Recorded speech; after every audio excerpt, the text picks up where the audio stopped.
আপনাদের সবার নিশ্চয়ই মনে আছে আত্মাবন্দী জাদুর কথা। হ্যাঁ, আজকে আমরা নিয়ে এসেছি আত্মাবন্দী জাদুর দ্বিতীয় পর্ব। কিরে ভাই, চলুন ফার্স্ট পার্টি কি ছিল না পারিয়ে কখন গেল? ভয়ের রাজ্যে হারাতে গিয়ে পথ হারিয়ে ফেলছেন না তো? জি হ্যাঁ, সবার সাথে আপডেটেড থাকতে এক্ষুনি সাবস্ক্রাইব করে নিন আর ঘন্টা বাজিয়ে দিন।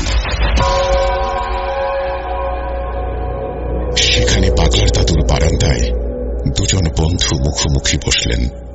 সেখানে তখনকার মতো কোনো মন্ত্র বা জাদুকরী প্রস্তুতির ঝামেলা ছিল না। শুধু পাগলার দাদুর ঐতিহ্যের প্রতীক খোদাই করা বিশাল আফ্রিকার পুরনো কাঠের হুক্কাটি বের করা হলো, যা প্রজন্ম ধরে এই আফ্রিকান প্রবীণ কবিরাজরা গভীর আলোচনা ও মনস্থির করার প্রতীকী মাধ্যম হিসেবে ব্যবহার করে আসছেন। হুক্কায় জল ভরে তাতে তামাক দেয়া হলো। লালদাদু নলটি হাতে তুলে নিলেন। একটা লম্বা টান দিতেই হুক্কার জল গড়গড় শব্দ করে উঠল, আর সেই সাথে ধোঁয়ার মেঘ বারান্দার আলো আঁধারিতে ছড়িয়ে পড়ল। এই ধোঁয়ার ঘন ঘূর্ণির মধ্যে যেন দুজনের মাথায় ঘুরতে থাকা জটিল টেনশনগুলো উড়িয়ে দেওয়ার চেষ্টা চলছিল। ধোঁয়ার রিংগুলো মিলে যাচ্ছিল রাতের আকাশে, কিন্তু তাদের অভিজ্ঞ চোখে ফুটে উঠছিল এক অজানা বিপদের ছায়া। তাহলে মনু তার প্রতিশোধের খেলা শুরু করেছে। হুক্কার নলটা বাগলার দাদুর দিকে এগিয়ে দিয়ে লাল দাদু বলেন, আমারও তাই মনে হয়। বাগলার দাদু বললেন, মনু এবার নিশ্চয়ই কোনো মায়াবিদ্যা জানা মহাশক্তিধর জিনকে ব্যবহার করছে, যে আমাদের চোখকে ফাঁকি দিচ্ছে। তারপর সত্যি কি চোখকে ফাঁকি দিয়ে আড়ালে ঘটছে অনেক কিছু? আজ আবার শুনতে পাচ্ছেন শব্দটা? আমার আয়নার ভেতরে রোজ এভাবেই আসে।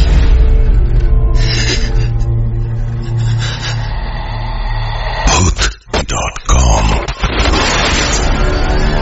with Russell. Welcome back. আপনাদের সবাইকে স্বাগত জানাচ্ছি আমি রাসেল। আশা করছি আপনারা সবাই ভালো আছেন, ভালোর দলে আছেন। আমিও ভালো আছি আর ভালোর দলে আছি। নতুন একটা ঘটনায় যাব, আশা করছি প্রথম থেকে শেষ পর্যন্ত শুনবেন এবং ভালো লাগবে আপনাদের। আসসালামু আলাইকুম রাসেল ভাই।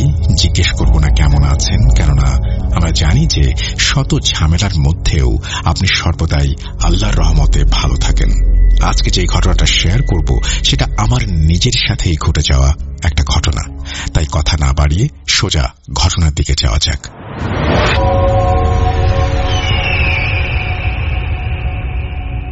সময়টা জানুয়ারি মাসের শেষের দিকে। তখনও হালকা শীত শীত ভাব আছে। ভোর 6টার দিকেও রাত রাত একটা ভাব। সন্ধ্যায় যেমন আলো ছায়ার মিশ্রণে হালকা অন্ধকারাচ্ছন্ন একটা ভাব থাকে, ঠিক সেরকমই। প্রাইভেট কোম্পানিতে জব করার কারণে মাঝে মাঝে আমাদের নাইট শিফটেও কাজ করতে হয়। সেদিনও আমার নাইট শিফট ছিল। রাত 3টার পর আর তেমন কোনো কাজ ছিল না, তাই বাকিটা সময় বসে বসেই পার করতে হচ্ছিল। এবং তেমন প্রেশার না থাকায় সেদিন আমি ভোর 5:30টায় অফিস থেকে বের হয়ে যাই। অফিস থেকে বের হয়ে বাসে উঠে যাই। ভোরের দিকে রাস্তা ফাঁকা হওয়াতে বনানী থেকে খিলক্ষেত যেতে আমার বেশি সময় লাগে না। 10 মিনিটের মধ্যে আমি খিলক্ষেত নেমে যাই। অতঃপর আমি ওভারব্রিজ পার হয়ে খিলক্ষেত বাজারে চলে আসি রিক্সা নেওয়ার জন্য। এই সময়টা ভালোই লাগছিল আমার কাছে। আবছা আবছা অন্ধকার, এর মধ্যে হালকা একটা শীতল বাতাস। আমি বাজারে এসে একটা রিক্সার কাছে যেয়ে রিক্সাওয়ালাকে জিজ্ঞেস করলাম, মামা, উত্তরপাড়া যাবা? আমার কথায় রিক্সাওয়ালা যেন কিছুটা বিরক্ত হলো এবং বিরক্তি নিয়ে আমার দিকে তাকিয়ে আমাকে ইশারা দিয়ে রিক্সায় উঠতে বলল। এখানে রিক্সাওয়ালার একটু বর্ণনা দেই। বয়স 40 কি 45 হবে। স্বাস্থ্য ভালো, গোলগাল চেহারা, মাথায় চুল কম এবং মুখে খোঁচা খোঁচা কাঁচা পাকা দাড়ি, পরনে একটা সোয়েটার পরা। অন্ধকারের কারণে কালারটা প্রপারলি বুঝতে পারিনি, কিন্তু ডার্ক কালার হবে। এবার আসি মূল ঘটনায়। আমি রিক্সায় উঠে বসি। বাজার থেকে আমার বাসায় যেতে 10-15 মিনিটের মতো লাগে। রিক্সা চলছে। আমার যেহেতু স্মোক করার অভ্যেস আছে, তাই আমি একটা সিগারেট ধরিয়ে নিলাম এবং সিগারেট খেতে খেতে ওয়েদারটা উপভোগ করতে করতে আমি যেতে লাগলাম। সিগারেট শেষ হতে হতে আমার বাসার সামনে চলে আসলাম। আমি রিক্সা থেকে নেমে ওয়ালেট থেকে টাকা বের করে ভাড়া দেওয়ার জন্য রিক্সাওয়ালাকে বললাম, মামা, ভাড়াটা নাও। ভাড়া নেওয়ার জন্য রিকশাওয়ালা আমার দিকে তাকানোর পর আমি যা দেখলাম সেটার ব্যাখ্যা আজ পর্যন্ত আমার কাছে নেই। দেখি যে রিকশাওয়ালা সেই আগের 40-45 বছরের মামা না, চেঞ্জ হয়ে গেছে। 20-22 বছরের একটা ছেলে, পরনে সাদা টি শার্ট। আরো অবাক করা বিষয় হচ্ছে রিকশাওয়ালাও খুব অবাক চোখে আমার দিকে তাকিয়ে আছে। দুজনেই যেন কোনো হিসাব মিলাতে পারছি না। নীরবতা ভেঙে রিকশাওয়ালা ছেলেটা আমাকে জিজ্ঞেস করল, মামা, আপনি আমার রিকশায় উঠছিলেন? আমার তো মনে হইতেছে আমি কোনো মুরব্বীরে লয়ে আইছি। ছেলেটার কথা শুনে তখন সবকিছু যেন আমার কাছে একটা ঘোরের মতো লাগছিল। তাই আমি আর কোনো কথা না বলে ছেলেটার হাতে ভাড়াটা দিয়ে সোজা বাসায় ঢুকে গেলাম। এই ছিল আমার সাথে ঘটে যাওয়া সম্পূর্ণ বাস্তব একটা ঘটনা। জানি না এটা কোনো ভয়ানক ঘটনা কিনা, কিন্তু আজ অবধি এটার রহস্য আমার কাছে রহস্যই থেকে গেছে। আমি চাই আমার ঘটনাটি আপনি পড়ে শোনান এবং আশা করি আপনি সবসময় ভালো থাকবেন। সকল লিসেনারদের যেন আল্লাহ ভালো রাখেন। ভূত.com এর প্রতি রইল শুভকামনা। আসসালামু আলাইকুম। তারপরে তিনি তার নাম লিখেছেন আজমির হোসেন বিশাল। থ্যাংক ইউ সো মাচ আপনাকে এই ঘটনাটি পাঠানোর জন্য। আশা করছি যারা শুনলেন তাদেরও এই ঘটনাটি ভালো লেগেছে। আমরা চলে যাব আমাদের পরবর্তী ঘটনায়।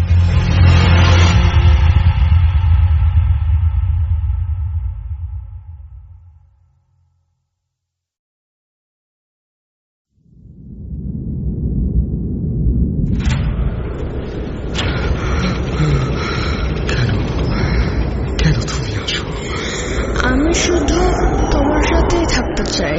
কিভাবে সম্ভব? মৃতদের এই পৃথিবীতে থাকতে নেই। তুমি তুমি চলে যাও, চলে যাও, প্লিজ চলে যাও। সবটাই কি ইলুশন, নাকি অন্য জগতের কেউ কখনো হাজির হয়ে যায় চোখের পলকে? ভূত.com with Russell। Welcome back. আশা করছি আপনারা সবাই ভালো আছেন এবং ভালোর তলে আছেন। আমিও ভালো আছি আর ভালোর তলে আছি। আপনারা সবাই আফ্রিকার কালো জাদু সম্পর্কে জানতে চেয়েছেন, শুনতে চেয়েছেন নতুন কোনো ঘটনা। আমরাও দেরি না করে জানিয়েছিলাম মেহেদী হাসানকে এবং তিনি অলরেডি একটা ঘটনা পাঠিয়ে দিয়েছেন। সেই ঘটনাটাই আজকে পড়ে শোনাবো আপনাদের। চলুন শুরু করা যাক। যেভাবে লেখা আছে আমি সেভাবেই পড়ে শোনাচ্ছি। প্রিয় রাসেল ভাই এবং লিসেনার্স, আসসালামু আলাইকুম। আশা করছি আপনারা সবাই সুস্থ আছেন এবং সর্বদা ভালোর তলে আছেন। আমি রাসেল ভাই এবং ভূত.com এর ঘনিষ্ঠ ভক্ত মোহাম্মদ মেহেদী হাসান লিখছি সংযুক্ত আরব আমিরাতের দুবাই শহর থেকে। শুরুতেই আমার পক্ষ থেকে রাসেল ভাই, গোলাম রাব্বি ভাই সহ ভূত.com টিমের সকল সদস্য, প্রিয় লিসেনার্স, সবার প্রতি ভালোবাসা এবং শ্রদ্ধা সালাম জানাচ্ছি। আজকের এই ঘটনাটি আমি কোনো বাড়তি ভূমিকা দিয়ে শুরু করতে চাই না, কারণ এই ঘটনার কেন্দ্রবিন্দুতে রয়েছেন দুজন বিশিষ্ট মানুষ, বাগলার দাদু ও লালা দাদু, যাদের ঘটনা আপনারা অনেকে পছন্দ করেছেন। এই ঘটনাটি পশ্চিম আফ্রিকার দেশ গাম্বিয়ার একটি উপকূলীয় অঞ্চলে ঘটেছিল। তবে ঘটনাটি কার কাছ থেকে সংগ্রহ করেছি সেটা না বললেই নয়। আজকের ঘটনাটি আমি সংগ্রহ করেছি আমার আফ্রিকান বন্ধু চুকসের কাছ থেকে। চুকস বাগলার দাদুর নাতি। ঘটনাটা আমি যেভাবে শুনেছি ঠিক সেভাবেই সাজিয়ে আপনাদের সামনে উপস্থাপন করার চেষ্টা করছি।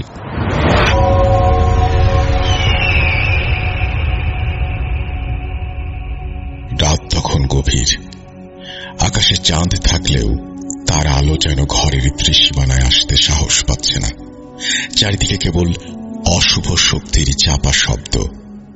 লিসার পিতৃগৃহে আসন পেতে বাগলার দাদু আর লালা দাদু যখন লিসাকে দেখলেন, তাদের অভিজ্ঞ চোখ এক পলকে বুঝে গেল এ কোনো সাধারণ রোগ নয়। লিসার উপরে ভয়ঙ্কর কালো জাদু করা হয়েছে। লিসার শরীর শুকিয়ে কাঠ হয়ে গিয়েছিল, সেই সাথে বাসা বেঁধেছিল বহু রোগ। কাল বিলম্ব না করে দুই বন্ধু মিলে প্রস্তুত হলেন গুরুত্বপূর্ণ আচারের জন্য। লিসাকে রাখা হলো মাঝখানে আর তার চারপাশে টানা হলো গণ্ডি। বাগলার দাদু ও লালা দাদু নিজেদের আসনে বসলেন। তাদের সামনে সাজানো হলো এই গুরুত্বপূর্ণ আচারের উপকরণ। তার ভেতরে ছিল মানুষের মাথার খুলি, মোমবাতি, অজানা গাছের ডাল, ছাই, একটি ঢোলের মতো বাদ্যযন্ত্র এবং রং। প্রথমে গণ্ডির চারপাশে মোমবাতি জ্বালিয়ে নিলেন দাদুরা। তারপর মানুষের মাথার সেই খুলির ওপর রং আর ছাই মিশিয়ে নিলেন। এরপরে বাগলার দাদু মন্ত্র পড়তে শুরু করলেন। মন্ত্রের প্রভাবে ঘরের বাতাস ভারী হয়ে উঠল, কিন্তু বাইরের অশুভ শক্তি যেন আরো ক্ষিপ্ত হল। বাগলার দাদু চোখ বন্ধ করে মন্ত্র পড়ছেন, আর লালা দাদু ঢোলের কাঠি হাতে নিলেন। তিনি মন্ত্র পড়া শুরু করে ঢোলে প্রথম বাড়ি দিতেই লিসার কণ্ঠস্বর থেকে বেরিয়ে এলো এক ভয়ঙ্কর হুঙ্কার, সেই সাথে গোঙানির শব্দ। দাদুরা থামলেন না। মন্ত্র আর ঢোলের শব্দ যেন লিসার শরীরের প্রতিটি স্নায়ুকে কাঁপিয়ে দিল। লিসা যন্ত্রণায় চিৎকার করে উঠল। তার শরীর ধনুকের মতো বেঁকে যাচ্ছে, যেন তার ভেতরের অশুভ শক্তিগুলো বেরিয়ে আসতে চাইছে। হেই কবিরাজ, তোরা মন্ত্রপাঠ আর ঢোল পেটানো বন্ধ কর। লিসার ভেতরে থাকা বদ জিনগুলো দাদুদের একের পর এক হুমকি দিতে থাকল, কিন্তু দাদুরা সেসবের কোনো কিছুতে কান না দিয়ে আরো দ্রুত মন্ত্রপাঠ ও ঢোলে বাড়ি দিতে শুরু করলেন। রাত যত গভীর হল ততই ভয়াবহ হয়ে উঠল বাড়ির পরিবেশ। বাগলার দাদু এবার সেই গাছের ছাল পুড়িয়ে নিলেন, যার ধোঁয়ায় চারপাশে এক তিক্ত গন্ধ ছড়িয়ে পড়ল। হঠাৎ বাগলার দাদু উঠে দাঁড়ালেন। তার চোখ দুটো যেন আলোয় ঝলমল করছে। তিনি লিসার চারপাশে গণ্ডির দিকে তাকিয়ে আকাশ বাতাস কাঁপিয়ে মন্ত্রপাঠ করা শুরু করলেন, আর লালা দাদু আরো দ্রুত ঢোল বাজাতে শুরু করলেন। অভিজ্ঞ বাগলার দাদুর কণ্ঠে মালির তান্ত্রিক গুরুর শেখানো গোপন প্রাচীন মন্ত্রপাঠ, সাথে লালা দাদুর অভিজ্ঞ হাতের ঢোলের সঙ্গ সইতে না পেরে লিসার শরীর থেকে বেরিয়ে এলো কালো ধোঁয়া। সেই ধোঁয়া যেন নিঃশ্বাসের মতো শুষে নিল মানুষের মাথার খুলিটি, আর সঙ্গে সঙ্গে গণ্ডির পাশে থাকা মোমবাতিগুলো দপ করে নিভে গেল, আর লিসা অজ্ঞান হয়ে মাটিতে লুটিয়ে পড়লেন। তারপর তার জ্ঞান ফেরানো হল। পরিশেষে লিসার মুক্তি নিশ্চিত করে দুই বন্ধু লিসার হাতে একটি শক্তিশালী রক্ষা কবচ বেঁধে দিলেন। সেই কবচ ভেদ করে যেন কোনো অশুভ শক্তি আর তাকে স্পর্শ করতে না পারে। 2005 সালের এক কালো রাত পেরিয়ে অবশেষে স্বস্তির নিঃশ্বাস ফেললেন দুটি প্রাণ। ততক্ষণে পূবের আকাশে ভোরের আলো ফুটতে শুরু করেছে। দাদুরা সব কাজ শেষ করে লিসাদের বাড়ি থেকে বিদায় নিলেন। সেই ক্লান্তিকর ও এক কঠিন রাত পেরিয়ে বাগলার দাদু ও লালা দাদু গ্রামের পুরনো বিশাল এক গাছের নিচে এসে বসলেন। দুজনের চোখে এখনো রাতের ঘোর লেগে আছে। শরীর জীর্ণ দেখলেও তাদের ভেতরের শক্তি ছিল অটল। তারা নীরবে বসেছিলেন। সকালের স্নিগ্ধ বাতাস তাদের জীর্ণ শরীরে শান্তির পরশ বুলিয়ে দিচ্ছিল। লালা দাদু পকেট থেকে বিড়ি বের করে ধরালেন, আর বাগলার দাদু চোখ বন্ধ করে বাতাসের স্বাদ গ্রহণ করছিলেন। সেই সংক্ষিপ্ত শান্তি ভঙ্গ হল শুকনো পাতা ভাঙার মর্মর শব্দে। দাদুরা সেই দিকে তাকাতেই হেঁটে আসতে দেখা গেল এক অপরিচিত অবয়বকে। পথ ধরে এগিয়ে আসছে মনু কবিরাজ। তার পরনের কাপড় এলোমেলো, চোখ দুটো রক্তের মতো লাল, আর মুখে লেপ্টে আছে এক ভয়ানক তিক্ততার ছাপ। বাগলা দাদুর অভিজ্ঞ চোখ বলে দিল মনুর উদ্দেশ্য ভালো নয়। তিনি আলতো করে লালা দাদুর হাতে চাপ দিলেন। লালা দাদুও বুঝলেন। তিনি বিড়িতে একটা লম্বা টান দিয়ে ধোঁয়া ছাড়লেন, যেন সেই ধোঁয়ার আড়ালেই নিজের ক্রোধ লুকিয়ে ফেললেন। মনু কবিরাজ ঠিক তাদের সামনে এসে দাঁড়ালো। তার চোখ দুটো ছিল তিরস্কারে ভরা। তা যেন দাদুদের বিশ্রামকে অপমান করতে চাইছে। মনু কবিরাজ উপহাস করে বলে উঠলেন, আরে বাগলার আর লালা, এই সাত সকালে তোমাদের দুজনকে দেখছি একসঙ্গে বেশ হাওয়া খাচ্ছ। নিশ্চয়ই রাতটা অনেক কঠিন গেছে তোমাদের। মনুর কণ্ঠে ছিল তিক্ত ব্যঙ্গ। সে দাদুদের সফলতাকে তুচ্ছ করতে চাইছে। সাথে সাথে তেলে বেগুনে জ্বলে উঠলেন লালা দাদু। তিনি কিছু করতে যাবেন, ঠিক তখন বাগলার দাদু শক্ত করে চেপে ধরলেন লালা দাদুর হাত। তিনি শান্ত নজরে মনুর দিকে তাকালেন আর বললেন, আমরা হাওয়া খাচ্ছি। হাওয়া খাচ্ছি নাকি গভীর চিন্তায় মগ্ন আছি সেটা বোঝার মতো ক্ষমতা তোমার এখনো হয়নি মনু। তবে মনে রেখো মনু, শুভ শক্তির বিজয় সবসময় হয়।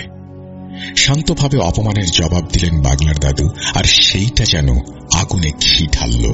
মনু কবিরাজ কর্কশ কণ্ঠে বলে ওঠে, আমার ব্যর্থতার কারণ তো তোমরা, তাই না? কেন, সন্দেহ আছে মনু? বললেন বাগলার দাদু। কাজটা ভালো হলো না বাগলার। তোমরা কবিরাজ হয়ে অন্য কবিরাজের কাজে বাধা সৃষ্টি করতে পারো না। এটা অন্যায়। না মনু, এটা অন্যায় নয়, একটা নিষ্পাপ জীবন রক্ষা করা পুণ্যের কাজ। শোনো মনু, তুমি যতই শক্তিশালী জাদু প্রয়োগ করো না কেন, আমরা সেটা কাটিয়ে তুলতে সক্ষম। আমরা শত্রুতা চাই না। যা হয়েছে সেটা ভুলে যাও আর ধ্বংসের খেলা বন্ধ করো। মনু কবিরাজ কিছু একটা চিন্তা করলেন। তার চোখে এক অজানা কৌতূহল ও লোভ দেখা গেল।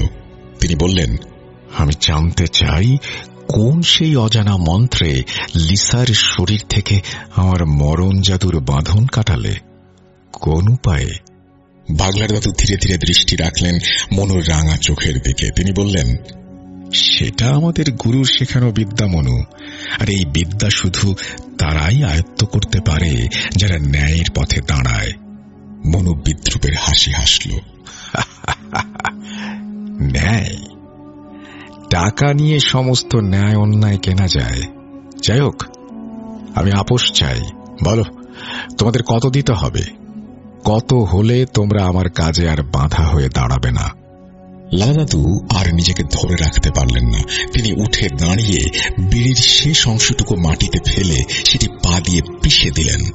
তারপর সজোরে এক চড় বসিয়ে দিলেন মনু কবিরাজের গায়ে। মনুর মুখটা বেঁকে গেল। অপ্রত্যাশিত এই আঘাতে মনু ভারসাম্য রাখতে পারল না। আর্তনাদ করে 2 পা পিছিয়ে গেল। তার চোখে মুখে তখন কেবল অপমান আর জ্বলন্ত ক্রোধের মিশ্রণ। লালা দাদু অগ্নি চোখে মনুর দিকে তাকালেন, তারপর গর্জন করে উঠলেন, এইটুকু যথেষ্ট নয় নাকি আরো চাই? তোমার সাহস হয় কি করে আমাদের এই জঘন্য প্রস্তাব দেয়ার?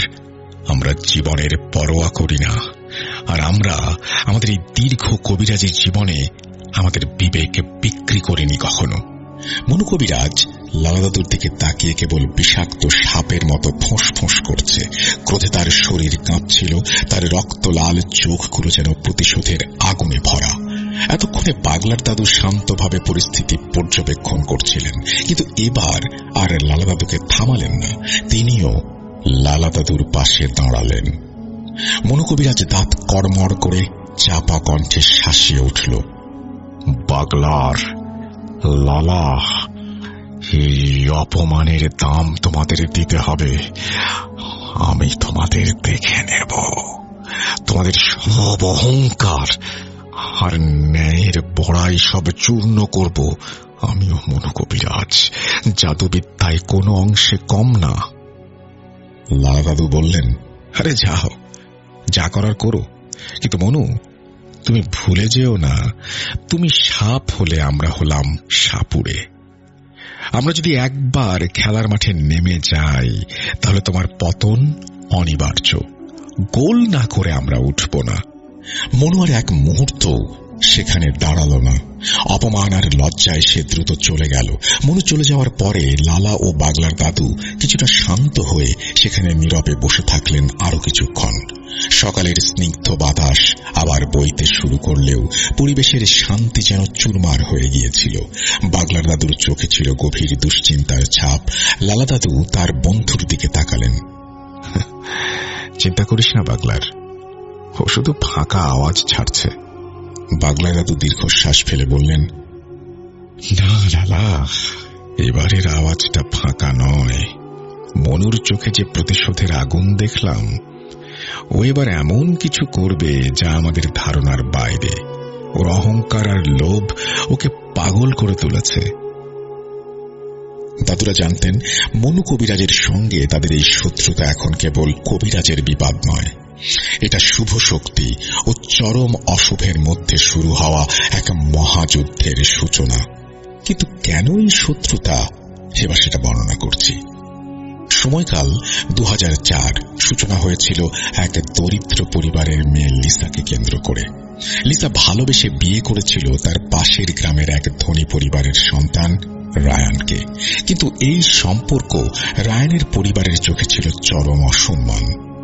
রায়ানের চাপ ও জেদের কাছে হার মেনে ওপরে ওপরে রায়ানের পরিবার লিসাকে তাদের বাড়ির বধূ হিসেবে মেনে নিলেও এক দরিদ্র ঘরের মেয়ে উচ্চবিত্ত পরিবারের ছেলের সংসার করবে এই অন্ধ অহংকার আর সামাজিক ভেদাভেদের কারণে তারা মেয়েটিকে পৃথিবী থেকে সরিয়ে দেওয়ার সিদ্ধান্ত নেয়। তারা বেছে নেয় শয়তানি পথ, কালো জাদুর আশ্রয়। তাদের গ্রামের কুখ্যাত কালো জাদুকর মণি কবিরাজকে বিশাল অঙ্কের টাকার বিনিময়ে তারা চুক্তিবদ্ধ করে। তাদের উদ্দেশ্য ছিল লিসাকে ধীরে ধীরে মৃত্যুর দিকে ঠেলে দেয়া। মোটা অঙ্কের টাকা পেয়ে মনু কবিরাজ শুরু করে দেয় তার ভয়ানক জাদুবিদ্যার খেলা। কালো জাদুর প্রভাবে প্রথমে লিসার দেহে বাসা বাঁধতে শুরু করে একের পর এক অজানা রোগ। তার শরীর ভেঙে পড়তে থাকে আর তার মানসিক অবস্থাও ক্রমে দুর্বল হয়ে পড়ে। লিসা অনুভব করতে শুরু করে তার চারপাশে সারাক্ষণ অদৃশ্য কিছুর উপস্থিতি। রাতের বেলায় কালো ছায়ারা তাকে ঘিরে ঘুরে বেড়ায়। আনাচে কানাচে অসংখ্য লাল চোখ যেন তার দিকেই তাকিয়ে থাকে। সেই সাথে আর অপ্রত্যাশিত অনেক কিছু ঘটতে থাকে। অনিদ্রা, খাবারে অরুচি, পেটে মাথায় যন্ত্রণা সহ শান্তি, স্বাভাবিক জীবন সবকিছু ধীরে ধীরে গ্রাস করে নেয় এক অদৃশ্য অশুভ শক্তি। এদিকে স্বামী রায়ান তার স্ত্রীর এমন অবস্থা দেখে ভেঙে পড়ে। লিসা সুস্থ স্বাভাবিক মেয়ে ছিল, হঠাৎ করে এমন হওয়ায় সে দিশেহারা হয়ে যায়। প্রাণপণে সে ছুটে বেড়ায় ডাক্তার, নামকরা কবিরাজ ও তান্ত্রিকদের দ্বারে দ্বারে। লাভ হয়নি কোনো, ধরা পড়েনি কোনো রোগ। সবাই কেবল অজানা রোগের কথা বলতো, যেটা ডাক্তারি পরীক্ষায় ধরা পড়ে না। রায়ান বুঝতে পারে ঘটনা আসলে কি ঘটেছে। যাই হোক, অনেক চেষ্টার পরে অবশেষে এক অভিজ্ঞ কবিরাজ রায়ানকে বলেন, এই মেয়েটির ওপর ভয়ানক এক মরণ জাদু প্রয়োগ করা হয়েছে। এটি সাধারণ জাদু নয়, এটি প্রাণঘাতী মরণ জাদু। তবে চেষ্টা করলে এটার প্রতিকার সম্ভব। রায়ান কাতর হয়ে বলেন, যেভাবেই হোক আমার স্ত্রীকে বাঁচান, তাতে আপনি যা চান আমি সব দেব। তারপর সেই কবিরাজের দীর্ঘ সাধনা ও প্রচেষ্টায় একসময় লিসা কিছুটা মুক্তি পায় জাদুর প্রভাব থেকে। কিন্তু লিসার শ্বশুরবাড়ির অহংকার ও কুদৃষ্টি তখনও তাকে ছাড়েনি। কিছুদিনের মধ্যেই আরেকবার নতুন করে কালো জাদু করা হয়। এইবার আরো ভয়ঙ্কর, আরো অমানবিক। এবার রায়ান নিজের পরিবারের ওপরে প্রশ্ন ছুড়ে দেয়, কি অপরাধ করেছে লিসা? ভালোবেসে বিয়ে করাটাই কি তার দোষ? কেন তোমরা বারবার তার সর্বনাশ করছো? কিন্তু রায়ানের পরিবার তাদের অহংকারে অন্ধ হয়ে মুখ ফিরিয়ে নেয়, অস্বীকার করে সবকিছু। এই অন্যায়ের বিরুদ্ধে রায়ান লড়াই শুরু করে। একদিকে তার নিজের পরিবার, অন্যদিকে তার প্রিয় স্ত্রী। কি করবে ভেবে দিশেহারা হয়ে যায় ছেলেটা। অবশেষে স্ত্রীর জীবন বাঁচাতে সে বাড়ি ছেড়ে চলে আসে। লিসাকে নিয়ে এসে ওঠে তার শ্বশুর বাড়িতে, আর এই গ্রামেই থাকেন বাগলার দাদু। লিসার পরিবার থেকে খবর দেয়া হয় এলাকার অভিজ্ঞ কবিরাজ বাগলার দাদুকে। খবর পেয়ে ছুটে আসেন বাগলার দাদু। কিন্তু কি দেখছেন তিনি? লিসা তখন যেন এক জীবন্ত কঙ্কাল, কেবল মায়া ও ভয় মেশানো এক অবয়ব। বাগলা দাদু তার অভিজ্ঞ চোখ বুলিয়ে চারপাশের অশুভ শক্তির ছায়া অনুভব করেন। কাল বিলম্ব না করে তিনি তার দুঃখের সাথী ও বাল্যবন্ধু প্রিয় লালা দাদুকে খবর দেন। তারপর দিনের ভেতর সবকিছুর ব্যবস্থা করে সেই রাতেই লিসার জাদু কাটানোর উপায় শুরু করে দেন। তারপরের ঘটনা আপনারা প্রথমেই শুনেছেন। এই ঘটনার প্রায় 6 মাস পরের এক সন্ধ্যার ঘটনা। সেদিন বাগলার দাদুর বারান্দায় দুজন বন্ধু মুখোমুখি বসলেন। সেখানে তখনকার মতো কোনো মন্ত্র বা জাদুকরি প্রস্তুতির ঝামেলা ছিল না। শুধু বাগলার দাদুর ঐতিহ্যের প্রতীক খোদাই করা বিশাল আফ্রিকার পুরনো কাঠের ছককাঠি বের করা হল, যা প্রজন্ম ধরে এই আফ্রিকান প্রবীণ কবিরাজরা গভীর আলোচনা ও মনস্থির করার প্রতীক হিসেবে ব্যবহার করে আসছেন। হুক্কার জল ভরে তাতে তামাক দেয়া হল। লাদাদু নলটি হাতে তুলে নিলেন। একটা লম্বা টান দিতেই হুক্কার জল ছলছল শব্দ করে উঠল, আর সেই সাথে ধোঁয়ার মেঘ বারান্দার আলো আঁধারিতে ছড়িয়ে পড়ল। এই ধোঁয়ার ঘন ঘূর্ণির মধ্যে যেন দুজনের মাথায় ঘুরতে থাকা জটিল টেনশনগুলো উড়িয়ে দেওয়ার চেষ্টা চলছিল। ধোঁয়ার রিংগুলো মিলিয়ে যাচ্ছিল রাতের আকাশে, কিন্তু তাদের অভিজ্ঞ চোখে ফুটে উঠছিল এক অজানা বিপদের ছায়া। তাহলে মনু তার প্রতিশোধের খেলা শুরু করেছে। হুক্কার নলটা বাগলার দাদুর দিকে এগিয়ে দিলেন লালা দাদু। আমারও তাই মনে হয়। বাগলা দাদু বললেন, মনু এবার নিশ্চয়ই কোনো মায়াবিদ্যা জানা মহাশক্তিধর কোনো জিনকে ব্যবহার করছে, যে আমাদের চোখকে ফাঁকি দিচ্ছে। লালা দাদু বললেন, আমারও তাই মনে হয়। এই চালটা মনুর, কিন্তু কে সেই জিন? এই রহস্য উন্মোচনে যত দেরি হবে ততই আমাদের বিপদ। তখনই বাগলার দাদু হুক্কার নল ফেলে তামাকের আগুন নিভিয়ে দৃঢ় প্রত্যয় নিয়ে উঠে দাঁড়ালেন। তাহলে আর এক মুহূর্ত অপেক্ষা নয়, আমাদের এখনই ডাকতে হবে সেই মুখবেরি জিনকে।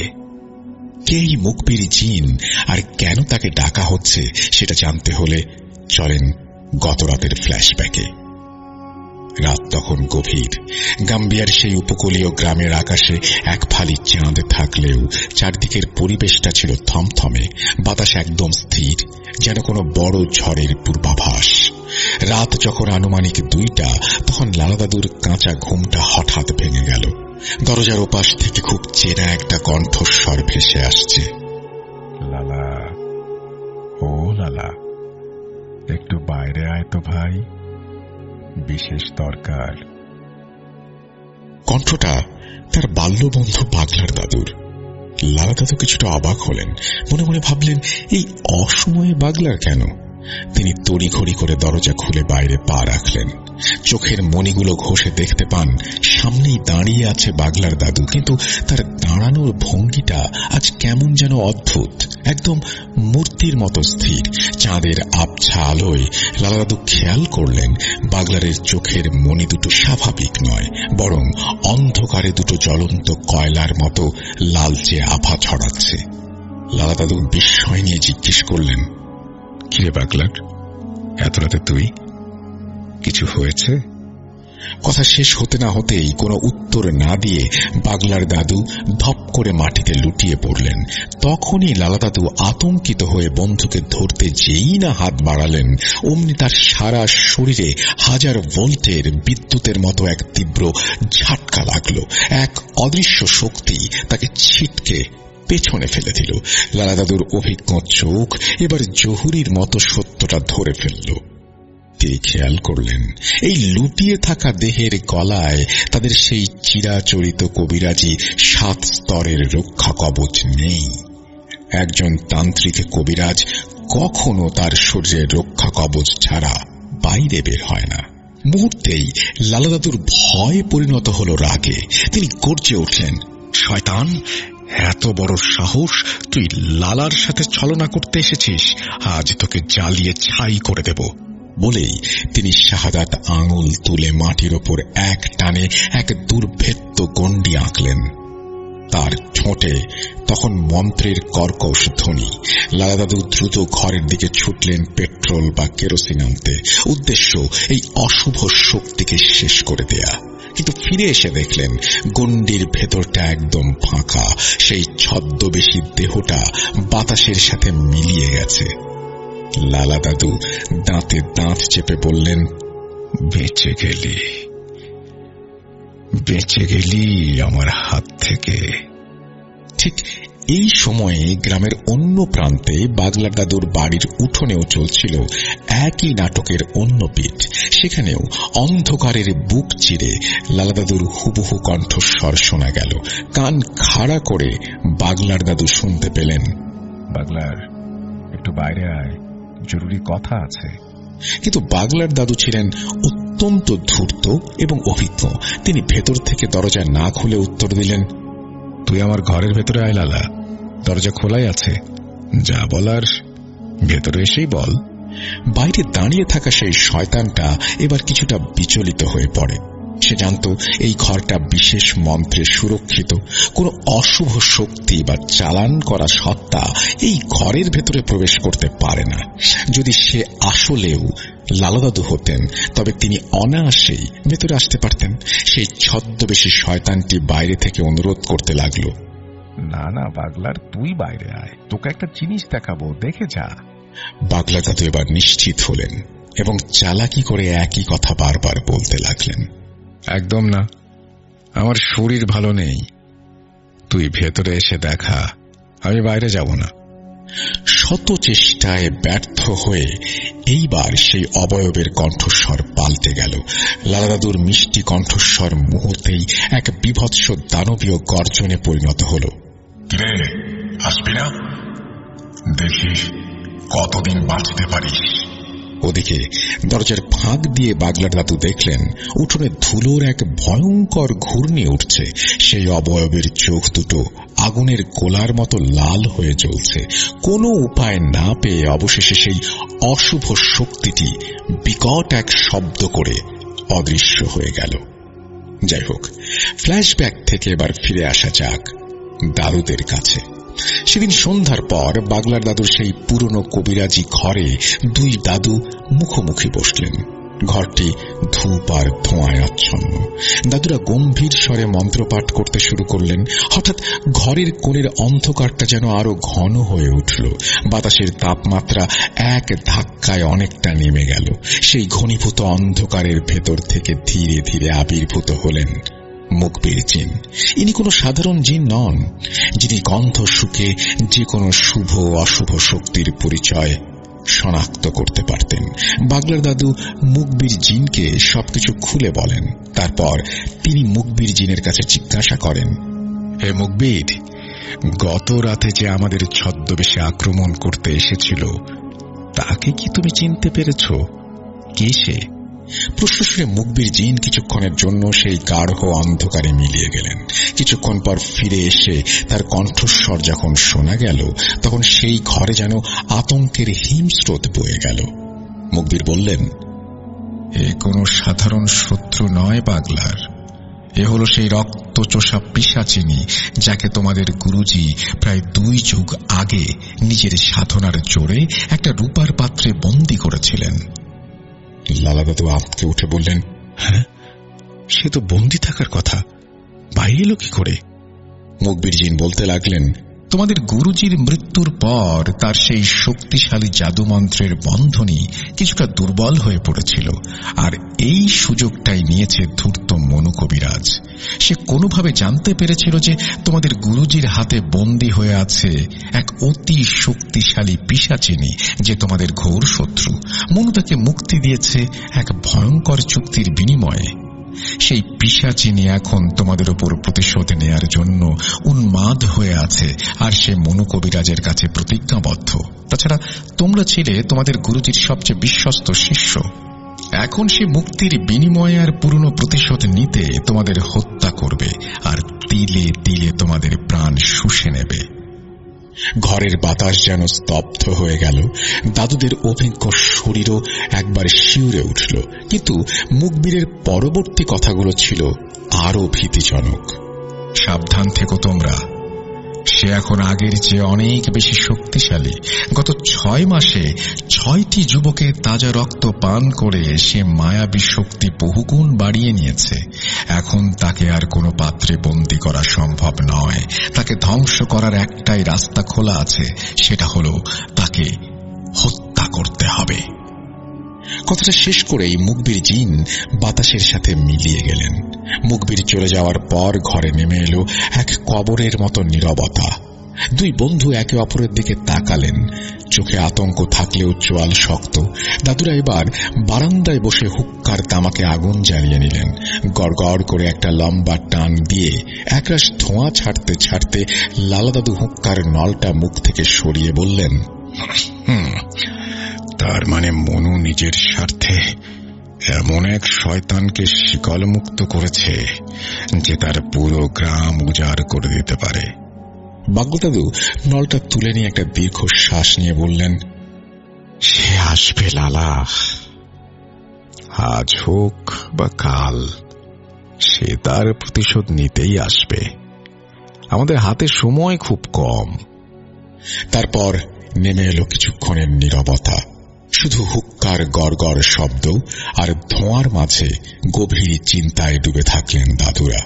যাই হোক, অবশেষে সেই রাতের নিস্তব্ধতা ভেঙে দুই প্রবীণ কবিরাজ এক মরণজয়ী পরিকল্পনা করে ফেললেন এই ভয়ঙ্কর পিশাচিনীকে শায়েস্তা করতে। সেই পরিকল্পনা জানার আগে চলুন জেনে আসি কে এই পিশাচিনী। এই পিশাচিনী আসলে কোনো সাধারণ অশরীরী নয়।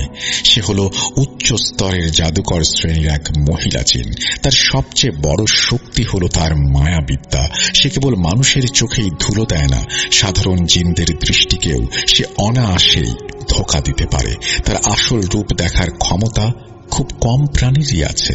কিছু বিশেষ গুণ সম্পন্ন এবং শক্তিশালী বা তার মতো উচ্চ ক্ষমতার অধিকারী ছাড়া কেউ তার মায়াজাল ছিন্ন করতে পারে না। আর এই পিশাচিনীর বেঁচে থাকার একমাত্র জ্বালানি হল তাজা রক্ত। বিশেষ করে প্রতি অমাবস্যার রাতে তার একটি করে সুস্থ সবল যুবকের রক্ত প্রয়োজন। এই রক্তই তাকে দান করে অসীম যৌবন আর ধ্বংস করার শক্তি। তার শিকার করার পদ্ধতিটা ছিল অত্যন্ত কৌশলী আর ছলনাময়। সে সরাসরি কাউকে আক্রমণ করত না। সে জানত তার একটি সীমাবদ্ধতা আছে, সেটি হচ্ছে যতক্ষণ না কেউ স্বেচ্ছায় তাকে স্পর্শ করছে ততক্ষণ সে তার কোনো ক্ষতি করতে পারবে না। তাই সে ফাঁদ পাতত। শিকারে বেরিয়ে সে প্রথমে কোনো যুবককে টার্গেট করত, তারপর সেই যুবকের কোনো অতি পরিচিত মানুষের রূপ ধরে তার সামনে হাজির হতো। যুবকের খুব কাছে গিয়ে সে হঠাৎ করে জ্ঞান হারানোর ভান করে মাটিতে লুটিয়ে পড়ত। যুবকটি যখন ঘাবড়ে গিয়ে কোনো বিপদ না বুঝে তাকে স্পর্শ করত, ঠিক তখনই মায়াজাল ছিঁড়ে বেরিয়ে আসত সেই পিশাচিনী, আর মুহূর্তের মধ্যেই সে তার আসল রূপে সেই যুবকের তাজা রক্ত পান করত। তারপর প্রাণহীন দেহটা পড়ে থাকত নিথর হয়ে। যাই হোক, বাগলার দাদুর আজ স্পষ্ট মনে পড়ছে সেই সময়ের কথা। প্রায় 2 যুগ আগে এই পিশাচিনী প্রথম এই গ্রামে উপদ্রব শুরু করে। প্রতি মাসে একজন টকবগে যুবকের রক্ত শূন্য ফ্যাকাশে মৃতদেহ উদ্ধার হতে থাকে। পুরো গ্রামে আতঙ্ক ছড়িয়ে পড়ে। অবশেষে একদিন বোনের বাড়ি বেড়াতে আসেন দাদুদের সেই মহান মালির তান্ত্রিক গুরু। অনেকে হয়তো নতুন শুনছেন। যারা মালির তান্ত্রিক গুরুকে চেনেন না তাদের জন্য সংক্ষিপ্ত বর্ণনা। উনি মূলত বাগলার ও লালাদাদুর গুরু, যার সাথে দাদুদের পরিচয় হয়েছিল 1975 সালে। গুরুজি একটা মহিলার উপরে করা জটিল কালো জাদু কাটিয়ে দিয়েছিলেন। সেই সময় বাগলার দাদু আর লালাদাদু নতুন কবিরাজি শিখছিলেন। তারপর দাদুরা এই গুরুর কাছ থেকে তন্ত্র মন্ত্র বিদ্যা শিখতে চাইলে এক পর্যায়ে গুরু রাজি হন। ওনার সম্পর্কে আরো বিস্তারিত জানতে হলে আমি ঘটনার শেষে আরো কিছু এপিসোড মেনশন করে দেব, সেগুলো শুনলে আপনারা বিস্তারিত জানতে পারবেন। যাই হোক, ঘটনায় ফেরা যাক। বাগলার দাদু আর লালা দাদু ও এলাকাবাসী তখন এই সমস্যার কথাটা ওনাকে খুলে বললেন। তখন গুরুজি আসনে বসে ওই পিশাচিনীর সম্পর্কে জানতে পারেন। তারপর গুরুজি তার 2 শিষ্য বাগলার দাদু ও লালা দাদুকে সাথে নিয়ে ওই পিশাচিনীকে বন্দী করার রিচুয়াল শুরু করে দেন। বাগলার ও লালা দাদু দেখেছিলেন গুরুজির সেই মহাযজ্ঞ। গুরুজি তার তান্ত্রিক শক্তির মাধ্যমে পিশাচিনীকে কোণ ঠাসা করেন এবং শেষ পর্যন্ত একটি বিশেষ নকশা করা রূপার পাত্রে তাকে বন্দী করতে সক্ষম হন। সেটাকে অনেকে গভীর করে মাটির নিচে চাপা দেন। হয়তো কোনো রহস্যজনক কারণে তাকে হত্যা করা যায়নি। যাই হোক, সেই রহস্যের চাবিকাঠি এতদিন সেই রূপার পাত্রের গায়ে খোদাই করা ছিল, যা আজ মনু কবিরাজের কবজায়। প্রিয় লিসেনার্স, চলুন আবার ফিরে যাই বাগলার দাদুর বারান্দায়। হুক্কার গড়গড় শব্দটা বারান্দার নিস্তব্ধতায় এক অদ্ভুত ছন্দের সৃষ্টি করছিল। মুখবির জিনের কাছ থেকে পিশাচিনীর মুক্তির খবর এবং তার বর্তমান ভয়ঙ্কর রূপের কথা জানার পর বাগলার দাদু আর লালা দাদুর কপালে চিন্তার ভাঁজ আরো গভীর হল। তারা জানেন এবারের লড়াইটা সাধারণ কোনো জাদুবিদ্যার লড়াই নয়, এটা হলো টিকে থাকার লড়াই। লালা দাদু হুক্কার নলটা সরিয়ে নিয়ে আগুনের দিকে তাকিয়ে বলেন, বাগলার, সেই 20 বছর আগের কথা মনে পড়ছে। গুরুজি যখন তাকে বন্দী করেছিলেন তখন তার যে গর্জন শুনেছিলাম তা আজও কানে বাজে। আর এখন সে 6টি যুবকের রক্ত পেয়ে আরো শক্তি সঞ্চয় করেছে। আমাদের সাধারণ জিনেরা তো ওর ওই মায়া জাল ছিঁড়তেই পারছে না। বাগলা দাদু দীর্ঘক্ষণ চুপ করে থাকলেন, তারপর চিন্তায় ডুবে থাকলেন কিছুক্ষণ। অবশেষে নীরবতা ভেঙে দাদু বললেন, লালা, বন্দি করার সময় শেষ। মুখবির ঠিকই বলেছে, ওকে আর কোনো পাত্রে আটকে রাখা যাবে না।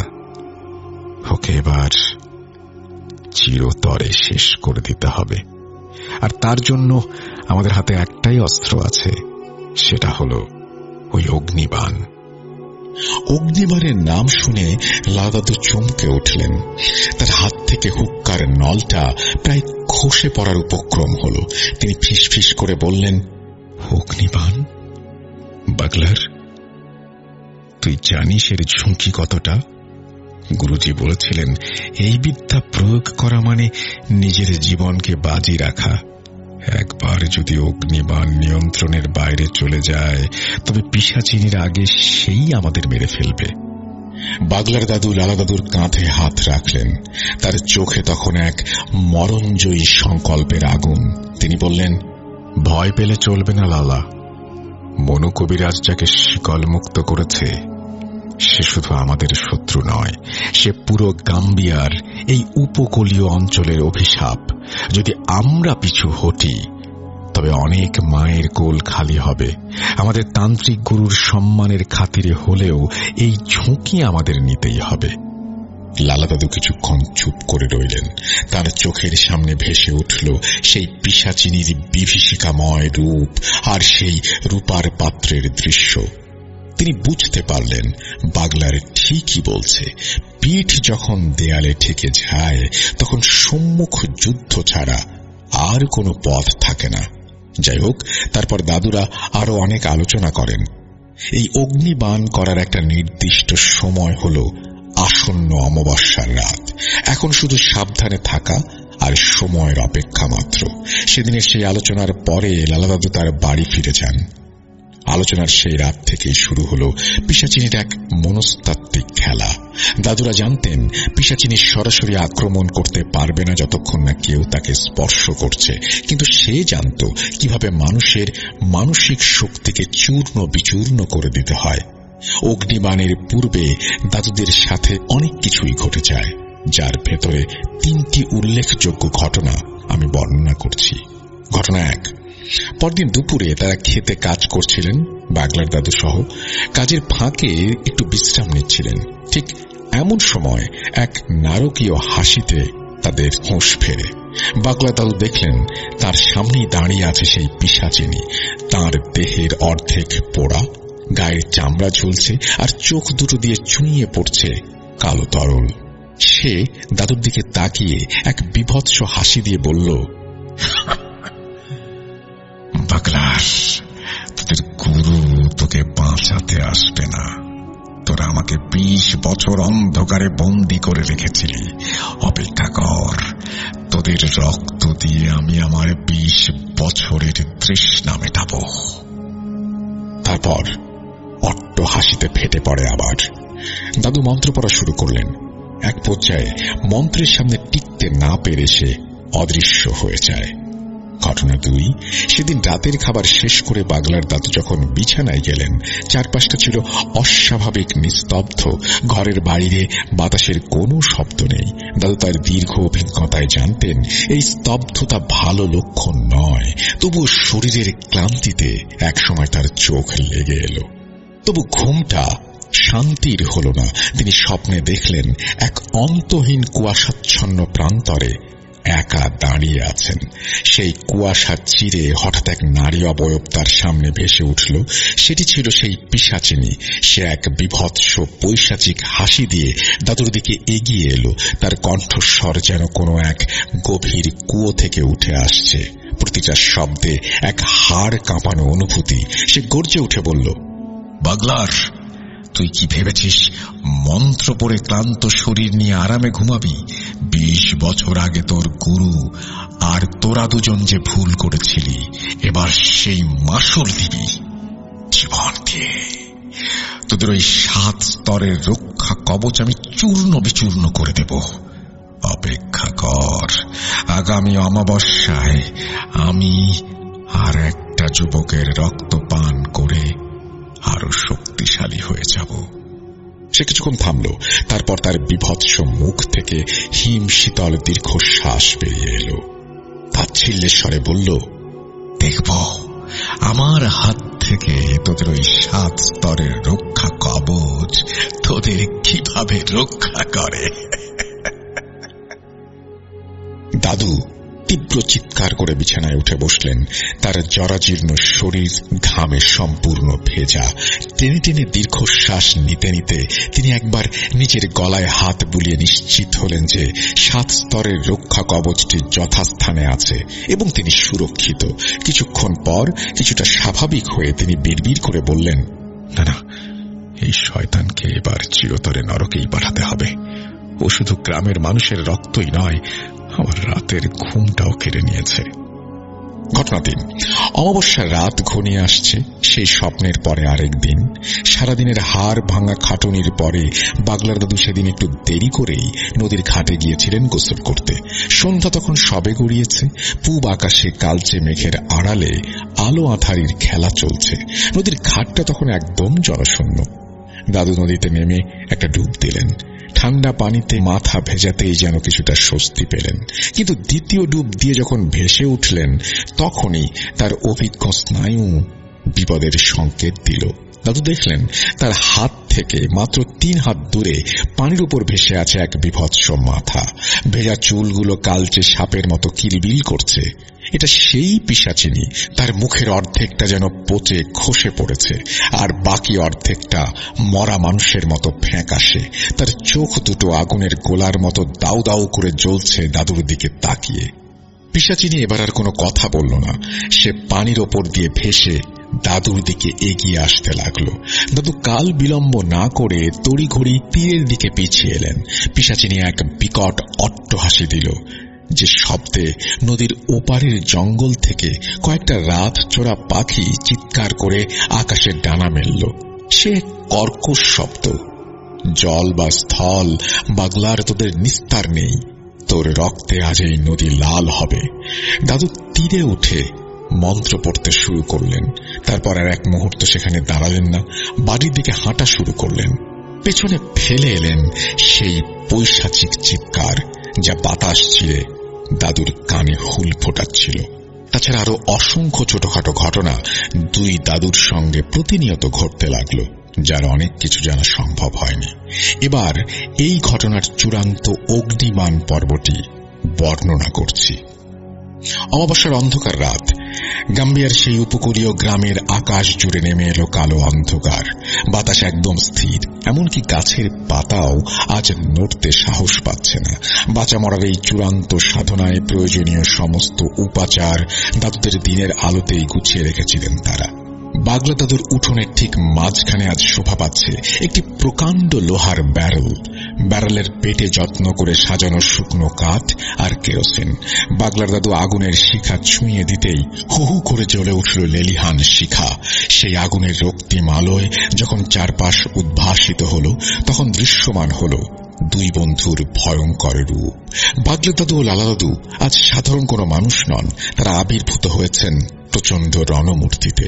সাদা ও কালোর সংমিশ্রণে মুখে আঁকা হয়েছে বিচিত্র সব তান্ত্রিক নকশা, যা অন্ধকারের মাঝেও তাদের অবয়বকে অতি প্রাকৃত করে তুলেছে।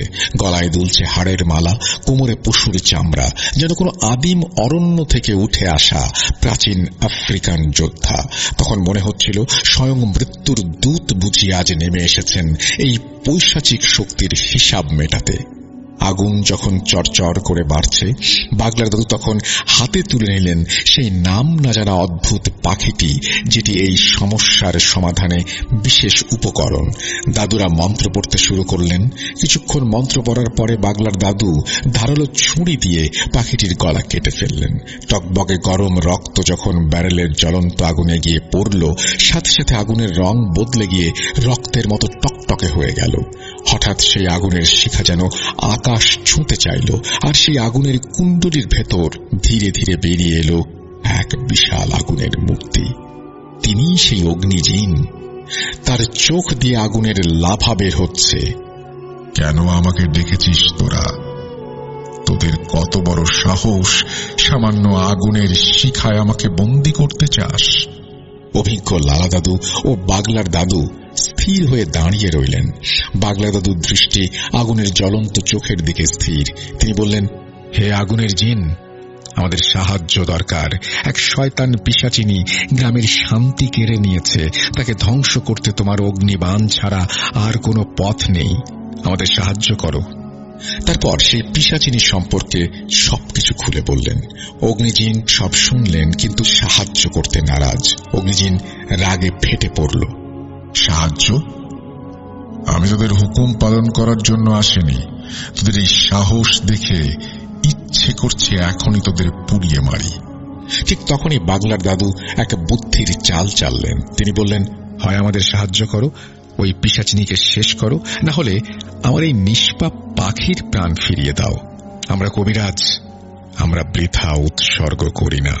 হয় তুমি কাজ করো, নয় প্রাণ দাও। অগ্নিজিন এক মুহূর্ত থমকে গেল। কিছুক্ষণ চুপ থেকে এসে গম্ভীর হয়ে বলল, ঠিক আছে বাগলার, তোদের জেদ আর সাহসের কাছে আমি পরাজিত। আমি তোদের কাজ করে দিচ্ছি, কিন্তু মনে রাখিস এটাই শেষ। এরপর যদি ভুলেও আমাকে ডাকার সাহস করিস, তবে তোদের হাড় গোড়ো খুঁজে পাওয়া যাবে না। আমি তোদের জীবন্ত পুড়িয়ে মারব। কথাটা শেষ হতেই অগ্নিজিন অদৃশ্য হয়ে যায়। কিন্তু ব্যারেলের আগুন তখনও জ্বলছে। তার কিছুক্ষণ পর হঠাৎ আকাশ থেকে এক মরণ চিৎকার ভেসে আসে। দাদুরা দেখলেন অদৃশ্য এক হাত যেন ওই পিশাচিনীকে চুলের মুঠি ধরে শূন্যে টেনে নিয়ে আসছে। পিশাচিনী বাঁচার জন্য অনেক ছটফট করল, কিন্তু সেই শক্তির হাত থেকে রেহাই পেল না। পর মুহূর্তেই অদৃশ্য সেই হাতটি পিশাচিনীকে ছুঁড়ে মারল ব্যারেলের ওই জ্বলন্ত আগুনের ভেতর। পিশাচিনী আগুনের মধ্যে পড়ে প্রচন্ড যন্ত্রণায় চিৎকার করে উঠল, কিন্তু আগুনের শিখা জ্যান্ত সাপের মতো পিশাচিনীকে আষ্টে পৃষ্ঠে জড়িয়ে ধরল। দাদুরা নিজের চোখে দেখলেন সেই মায়াবী পিশাচিনীর শরীরটা পুরে কয়লা হয়ে যাচ্ছে। একসময় তার চিৎকার বন্ধ হয়ে গেল। চারপাশে নেমে এলো গভীর নিস্তব্ধতা। ঠিক তখনই অলৌকিক এক কাণ্ড ঘটল। কোন জল বা বাতাস ছাড়াই ব্যারেলে সেই বিশাল আগুন এক নিমেষেই দপ করে নিভে গেল। উঠোনে তখন শুধু জমাট বাঁধা অন্ধকার আর পোড়া ছাইয়ের গন্ধ। বাগলার দাদু একটা লম্বা শ্বাস ফেলে লালা দাদুর দিকে তাকালেন। লালা দাদু কাঁপা কাঁপা হাতে একটা বিড়ি ধরিয়ে একটা টান দিলেন। তারপর বললেন, বাগলার, আজ জানটা হাতে নিয়ে ফিরে এলাম। অমাবস্যার সেই ভয়ঙ্কর রাত কাটিয়ে যখন সকালের আলো ফুটল, সেই আলোয় দাদুরা এক কালো অভিশাপ থেকে মুক্তি লাভ করলেন। এটাই ছিল ঘটনা। তবে এই ঘটনার শেষে আপনাদের একটি কথা জানানো বাকি রইল। তা হল, মনু কবিরাজের ওপর এই অভিশাপের খেলাটি পুরোপুরি শেষ হয়েছিল দাদুদের চরম প্রতিশোধের মাধ্যমে। সেই প্রতিশোধের প্রক্রিয়াটি ছিল অত্যন্ত ভারী, যা মনু কবিরাজের মৃত্যু দিয়েই ঘটেছিল। তবে এই প্রতিশোধের প্রক্রিয়া দাদুরা যেভাবে সম্পন্ন করেছিলেন সেটা হচ্ছে সর্পবাণ জাদু। উল্লেখ্য, সর্পবাণ প্রক্রিয়াটি সম্পর্কে আমি ইতোমধ্যে সর্পবাণ এপিসোডে বর্ণনা করেছিলাম, তাই এখানে আর নতুন করে লিখলাম না। অনাকাঙ্ক্ষিত বানান ভুল ও ত্রুটির জন্য ক্ষমা চেয়ে নিচ্ছি। আবারও ইনশাল্লাহ নতুন কোনো ঘটনা নিয়ে হাজির হব। ভূত.com দীর্ঘজীবী হোক। আপনাদের সকলের সুস্থতা কামনা করি। ভালো থাকবেন। আল্লাহ হাফেজ। এই বলেই মেহেদী তার ঘটনা শেষ করেছেন। আশা করছি এই ঘটনাটি আপনাদের ভালো লেগেছে। যদি ভালো লাগে অবশ্যই আমাদের জানাবেন। যদি ভালো না লাগে তাও আমাদের জানাবেন। যদি খুব বেশি ভালো লাগে তাহলে শেয়ার করবেন প্রিয়জনদের সাথে। আমাদের চ্যানেলের লিঙ্কটি শেয়ার করতে পারেন। এই স্টোরির লিঙ্কটিও শেয়ার করতে পারেন। আর যারা এখনো পর্যন্ত সাবস্ক্রাইব করেননি, অনুগ্রহ করে সাবস্ক্রাইব করে ফেলুন। বেল আইকনটি ক্লিক করুন। আমার বিশ্বাস আপনারা আর একটি নোটিফিকেশনও মিস করবেন না এবং সবকিছু জানতে পারবেন, শুনতে পারবেন সময় মতো। চলুন আমরা চলে যাই আমাদের পরবর্তী ঘটনায়।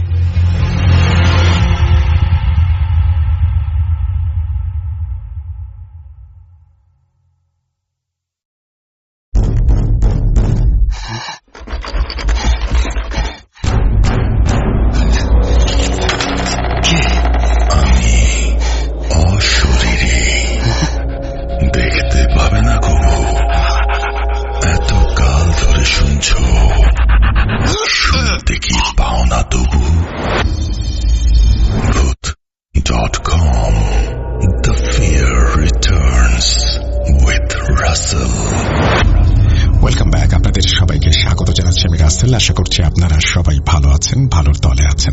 আমিও ভালো আছি আর ভালোর দলে আছি। আমি অনেক দিন ধরে চাচ্ছিলাম বাংলাদেশের বিভিন্ন প্রান্তে থাকবে ভূত.com এর স্টুডিও, এবং সেখানে যারা ঘটনা শেয়ার করতে চান তারা আসবেন, ঘটনা শেয়ার করবেন। কাজটা সহজ নয়, কিন্তু এখন একটু একটু করে আমরা সেদিকেই এগিয়ে যেতে চাই। আমাদের 10 মিলিয়নের যাত্রা শুরু হয়েছে এবং আমরা চেষ্টা করব আরো দারুণ দারুণ সবকিছু আপনাদের উপহার দিতে। আর সেই কারণেই বাংলাদেশের বিভিন্ন প্রান্তেই আমরা চেষ্টা করছি ছোটখাটো একটা স্টুডিও দেওয়ার, যেখানে আপনারা এসে আপনাদের ঘটনা শেয়ার করতে পারেন। এটাকে ঠিক স্টুডিও বলা যাবে কিনা জানি না, তবে হয়ে যাবে, এবারে কাজ চলে যাবে আর কি। তো যাই হোক, সাবিত সিফাত খুব ছোট করেই শুরু করেছেন সেরকম, এবং আরো অনেকেই করবেন। আমাদের ঢাকাতে স্টুডিও নিশ্চয়ই আপনারা জানেন আছে, এবং আমরা যদি অন্য অন্য শহরগুলো হয় সেই শহরগুলোতেও হয়তো স্টুডিও না পেলেও স্টুডিওর ব্যবস্থা করে নেব। কিন্তু আমরা চাই আপনারা আসুন, ঘটনা শেয়ার করুন। আপাতত আমাদের সাধ্যের মধ্যে যে জায়গাগুলো আছে সেই জায়গাগুলোর ঘটনা আমরা শেয়ার করছি আপনাদের সাথে। চলুন তেমনই একটা ঘটনা শুনে আসা যাক। আসসালামু আলাইকুম ডিয়ার লিসেনার্স, আশা করি সকলে ভালো আছেন এবং সুস্থ আছেন। ভূত.com এর ময়মনসিংহ স্টুডিও থেকে সকলকে আমন্ত্রণ জানাচ্ছি। আমি মোহাম্মদ সাবিত আলম।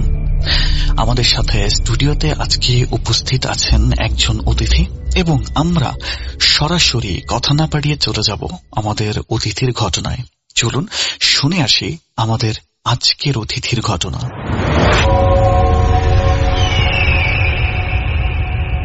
আসসালামু আলাইকুম শ্রোতাদেরকে সবাইকে, এবং আসল ভাই আপনাকেও।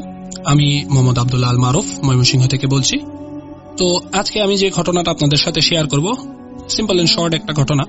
এটা ঘটনাটার প্রত্যক্ষদর্শী বা ঘটনাটার উপস্থিত ব্যক্তি আমার আব্বু নিজেই। আমার আব্বু একটু অসুস্থ। সবার কাছে যারা শুনছেন এই উদ্দেশ্যে এইভাবে আমি একটু সবার কাছে দোয়া চাই, আমার আব্বার জন্য দোয়া করবেন। তো আমি ঘটনায় চলে যাচ্ছি। আমাদের ত্রিশাল এবং ভালুকার মধ্যবর্তী বগার বাজারের আগে সাইনবোর্ড যে এলাকাটা, এই এলাকাটা হচ্ছে আমরা এইখানে আমাদের গ্রামের বাড়ি। আমার আব্বা ওইখানে শৈশব কাটিয়েছেন, যৌবনে পরে ময়মনসিংহ শহরে চলে এসেছেন, আমরা থেকেছি ওই জায়গাটায়। আমাদের একটা মসজিদ আছে। আমার দাদার যে আব্বা, বড় বাবা, উনি ওই মসজিদের জন্য জমি দিয়েছিলেন। ওনার নাম হচ্ছে মাওলানা আফসারউদ্দিন সাহেব। আফসারউদ্দিন সাহেবের নামেই এখন ওই মসজিদটা আছে। মসজিদের নাম মাওলানা আফসারউদ্দিন মসজিদ। তো এইখানে যে ঘটনাটা আমি এখন বলবো, তখনকার সময় আব্বু সদ্য কৈশোর পার করে যৌবনে পদার্পণ করেছে এমন একটা সময়। উনি প্রতিদিন হচ্ছে ফজরের নামাজের জন্য ওনার একটা টেন্ডেন্সি ছিল সবার আগে উঠবেন। উঠে মসজিদের সাথেই ছিল খাল, তো ওই খালের মধ্যে হচ্ছে অজু করে উনি মসজিদের বারান্দায় দাঁড়ায় আজান দিতেন। আজান দিয়ে উনি ফজরের নামাজ আদায় করতেন। এর মধ্যে যদি দাদা উঠে চলে আসতেন তাহলে জামাতের সাথে আদায় করতো, বা যারাই আসতো মুসল্লি নামাজ আদায় করতো, তারপরে যার যার মতো গিয়ে শুয়ে পড়তো। আর যদি কখনো কেউ উঠতে লেট হতো তাহলে তারা তাদের মতো সেপারেটলি এসে নামাজ পড়তো, কিন্তু আজানের কাজটা আব্বু করে আব্বু নিজেই নামাজ পড়ে চলে আসতেন। তখন হচ্ছে বেতনভুক্ত ইমামের সময়টা ওইখানে ছিল না, বা ওইখানে উপস্থিত নিয়মের ভিতরে ছিল না। তো এখানে একটু ঘটনা আমি যুক্ত না করলে হচ্ছে না। আমার বড় বাবা মাওলানা আফসারউদ্দিন সাহেব আধ্যাত্মিক জগতের অনেক একটু পাওয়ারফুল লোক ছিলেন বলা যায়। উনি অনেক চিকিৎসা রুকিয়া করতে পারতেন। এবং আমার দাদা যে ছিলেন সরকারি চাকরিজীবী ছিলেন, প্রাইমারি স্কুলের শিক্ষক, তাজুল ইসলাম মাস্টার। তো দাদা জানো হচ্ছে এই ধরনের ঝাড়ফুঁক বা রুকিয়া যাই বলে, জিন জাতি দিয়ে কাজ করানো, এরকম কিছু উনি পারতেন। তো এটা এই লিগেসিটা পরে আর আমার বাবা চাচাদের মধ্যে থাকে নাই। এখন আমরা তো হচ্ছে পুরাই মডার্ন লাইফে অভ্যস্ত হয়ে গেছি, আমাদের ওইরকম কোনো নাই, কিছুই নাই এখন বলতে গেলে। তো আমি এখন যেটা বলতে চাচ্ছি, তো এমনই কোন এক সকালে আব্বু উঠেছে, উঠে দেখে যে ওই দিনটা একটু বেশি অন্ধকার। ওই দিন হচ্ছে আলো তেমন ভাবে ফোটেনি। তা আব্বু সন্দেহ করলো, মানে উনি মোটামুটি, তখন তো অ্যালার্ম ক্লকের যুগ ছিল না, প্রযুক্তির কোনো টাচই ছিল না। তো উনি অনুমান করতে পারলেন কেন যেন যে না, ওয়াক্ত তো হয়ে গেছে, হয়তো বা আজকে বেলা উঠতে একটু লেট করতেছে, আলোটা একটু কম ফুটেছে। এখন যেটা বলার বিষয়, এটা হচ্ছে আব্বুরও আগে ওই বাড়িতে একটা লোক উঠতেন। এটা হচ্ছে আব্বুর এক চাচি সম্পর্কের লোক, চাচি আম্মা, আব্বুর চাচি আম্মা, মানে আমার হবেন দাদি। তো উনি সবার আগে উঠতেন। ওই মহিলা ওই টোটাল বাড়ির ভিতরে সবার আগে ঘুম থেকে উঠতেন, উঠে উনি শুকনো পাতা টাতা যেগুলো পড়েছে সারা রাতে এইগুলো আলাদা করে রাস্তা পরিষ্কার করে রাখতেন, যাতে ওই বাড়ির পুরুষরা নামাজ পড়তে যেতে পারে। আর পাশাপাশি হচ্ছে উনার জ্বালানির জন্য কিছু পাতা টাতা সংগ্রহ হয়ে গেল এই উদ্দেশ্যে। তো যথারীতি আব্বু প্রায়ই নামাজ পড়তে গেলে উনাকে দেখতেন উনি পাতা কুড়াচ্ছেন। ওই দিনও দেখলেন অন্ধকার। তো ওই দিন উনি ভেবেছিলেন যে চাচি উঠবে না, তো উনি কাছে গেলেন, গিয়ে দেখলেন যে না, চাচি উঠেছেন, পাতা কুড়াচ্ছেন যথারীতি। তখন আব্বু ওনাকে সালাম দিয়ে প্রশ্ন করলেন যে আজকে তো আলোই ফুটে নাই, আমি ভাবছি আপনি উঠবেন না, আপনি উঠে গেছেন।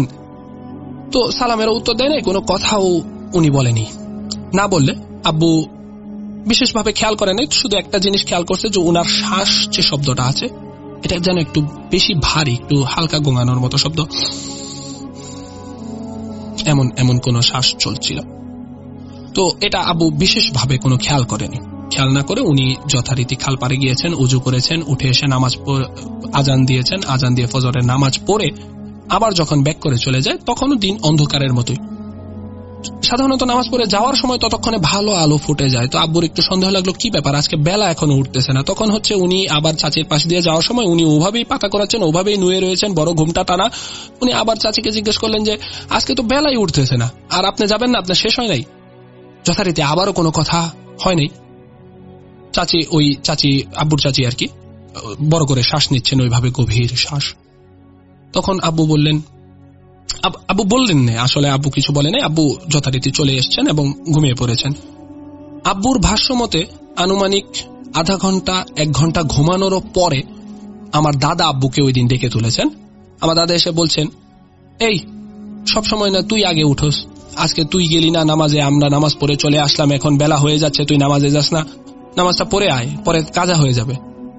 তা আব্বু তখন বলতেছে আমি তো নামাজ পড়ছি। দাদা ভাবছে আব্বু স্বপ্নে দেখছেন, বলছে হ্যাঁ হ্যাঁ বুঝছি, নামাজ পড়ছো, যাও নামাজ পড়ে আসো।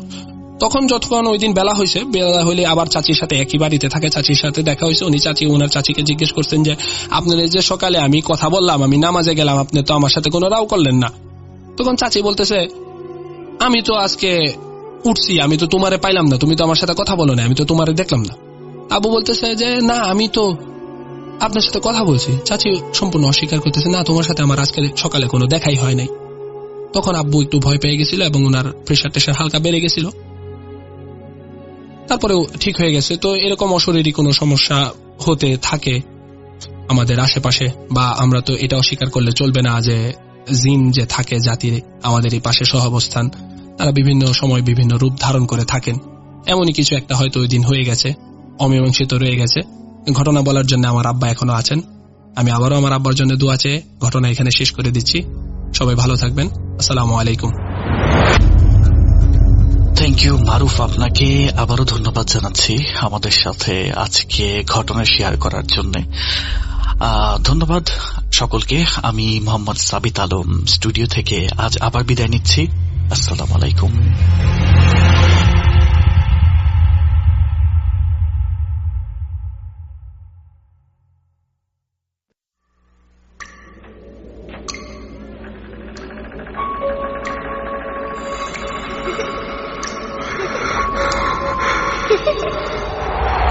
লুকোচুরি খেলবে? লুকোচুরি তুমি লুকাও, আমি ঠিকই তোমাকে খুঁজে পাবো।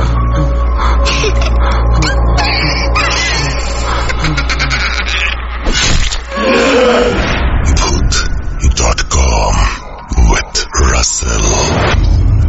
Welcome back. আপনাদের সবাইকে স্বাগত জানাচ্ছি আমি রাসেল। আশা করছি আপনারা সবাই ভালো আছেন এবং ভালোর দলে আছেন। আমিও ভালো আছি আর ভালোর দলে আছি। প্রতিটি বছর নিয়ে আসে নতুন সম্ভাবনা, আর সেই সম্ভাবনাকে সঙ্গী করেই আমরাও এগিয়ে যাই সামনে। আপনাদের সবার জন্য অনেক অনেক শুভকামনা। আমরা চলে যাব একটা অডিও ক্লিপে।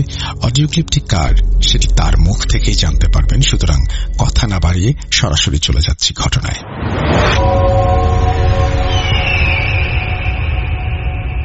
রাসেল ভাই, আপনাকে এবং আপনার যত শ্রোতা বন্ধু আছে তাদের সকলকে আমার নমস্কার, আসসালামু আলাইকুম এবং শুভেচ্ছা জানিয়ে আমি একটি ঘটনা শেয়ার করতে চাই। জানি না আপনার পছন্দ হবে কিনা, কিন্তু আমি অনেক দিন যাবৎ এই ঘটনাটা মনের ভেতর রেখেছি। ভেবেছিলাম যে বলবো কি বলবো না, কারণ কিছু কিছু ব্যাপার আছে আসলে এটার সাথে যে জড়িয়ে আছে। আমি আমার নাম, ঠিকানা এগুলো আমি আমার এই অডিও ক্লিপের পরে আমি বলে দেব, কিন্তু আমি চাই যে আমার নাম, ঠিকানা বা যেখানে ঘটনাগুলো ঘটেছে সেটা আপনি বলবেন না, কারণ এটা না বলাটাই ভালো। ঘটনাটা যে অনেক তার মানে গভীর এরকম কোনো কিছু নয়, বলা যায় সাধারণ, কিন্তু যখন আমার সাথে এটা ঘটেছিল তখন আমি ঠিক বুঝতেও পারিনি। আবার যাদের সাথে আমি ঘটনাটা শেয়ার করেছি তারা যেভাবে আমাকে ব্যাখ্যা দিয়েছে আমি সেটাই শুধু বলতে চাই। আর অবশ্যই একটু মূল ভাবও আছে এটার মধ্যে। আর কথা না বলেই আমি ঘটনাটা শুরু করছি। রাসেল ভাই, আমি একজন ক্যাথলিক খ্রিস্টান ধর্মাবলম্বী এবং আমি যাজক বা পাদ্রি, ফাদার যেটাই বলেন ওইটা হবার পথে। আমি ওই উদ্দেশ্যেই যাত্রা করেছি এবং এটা আমার 7ম বছর যে আমি এই ফাদার হওয়ার জন্য পড়াশোনা করছি। বর্তমানে আমি বাংলাদেশ থেকে দূরে আছি। এই ঘটনাটা আমি তার মানে বলতে চাই এটা সকলের জন্য একটা শিক্ষা হতে পারে, বিশেষভাবে যারা যুবক যুবতী আছে তাদের জন্য। যখন এই ঘটনাটা আমার সাথে ঘটে তখন আমি সদ্য মাত্র 18তে পাড়া দিয়েছি আর কি। তো এটা এমন একটা সময় যে আমি তখন মাত্র আশ্রম বা হোস্টেল, যেখানে ফাদার যারা হতে চায় ইয়াং বয়সে যেখানে যেতে হয়, আমি সেখানে গেলাম। জায়গাটার নাম বলবো না, অনেকে বুঝে ফেলবে। সেখানে যাবার পরে কিছুদিন ওখানে থাকার পরে কোনোভাবে একটু জানতে পারলাম যে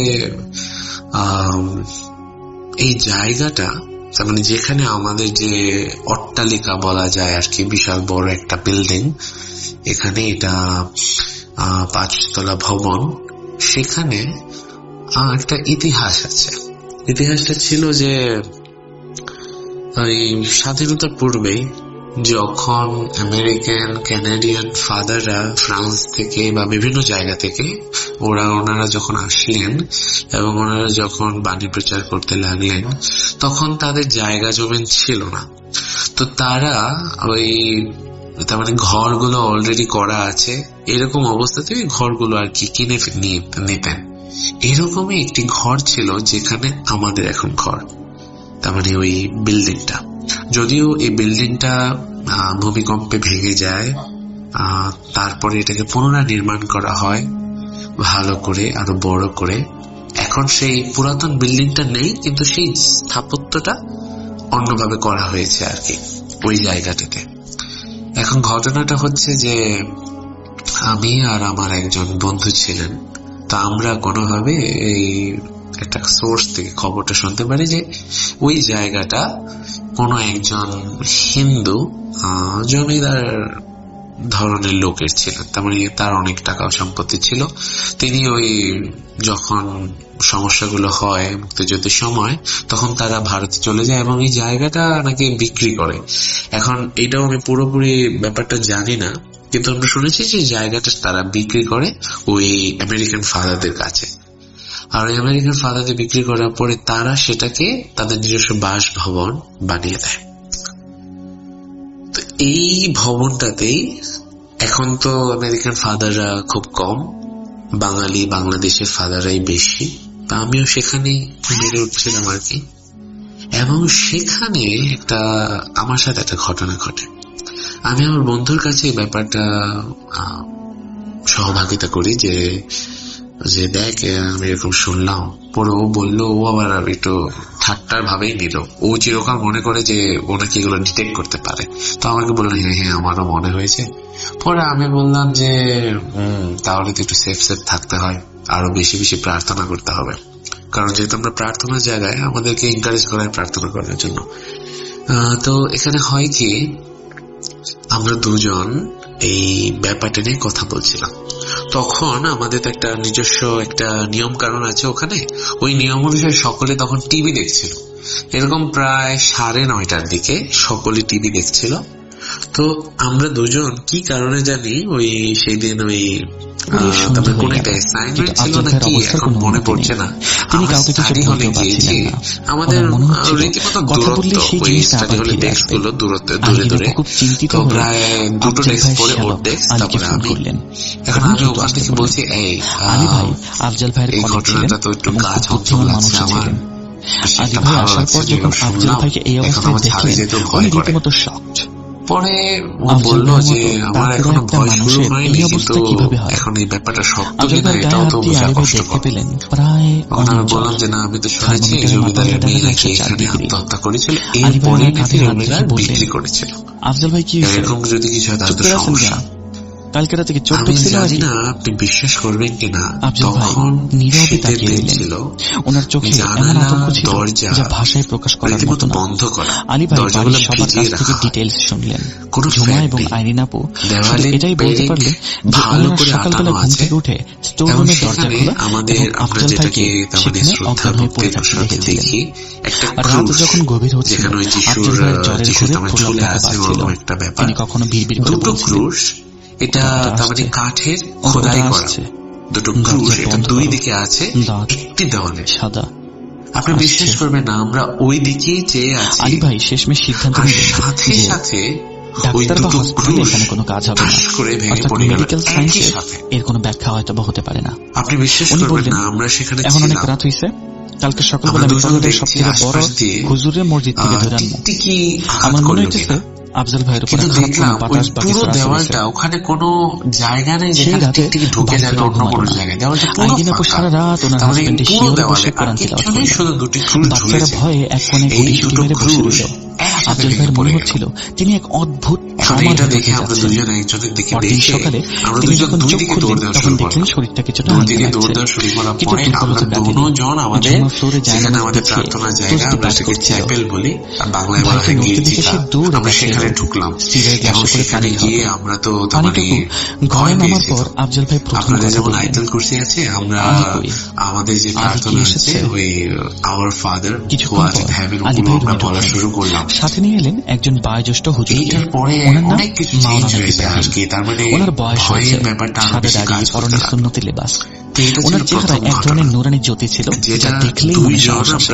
প্রত্যক্ষদর্শী হিসেবে দেখেছি। পরিবেশটা কেমন যেন শান্ত হয়ে এরপরে গেল। যে ঘটনাটা ঘটেছে সেটা সম্পূর্ণ আমার সাথে ওনার হাত ধরে নাড়ি পরীক্ষা করলেন, তারপর খুব নরম সুরে জিজ্ঞেস করলেন। ঘটনাটা বলার আগে অবশ্যই বলতে চাই, যাদের বিশ্বাস করার তারা করবে, কিন্তু আমি জানি আমি সেদিন কি অনুভব করেছি। ছিল আসলে অনুভব বলছি, কারণ সবকিছু অনুভূতি ছিল। কাপা কাপা গলায় সব খুলে বললেন।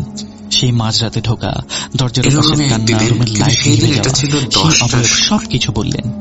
সব শুনে আমাদের বন্ধ করে 3টে ডরমিটরি আছে। তারপর যারা ডরমিটরি বোঝেন না, বড় জায়গাতে যখন অনেকজন থাকে তখন ডরমিটরি বা ডর্ম বলা হয় এটাকে। অনেকগুলো বেড একসাথে থাকে। আমাদের রুমে ছিল আমাদের 10টা বেড।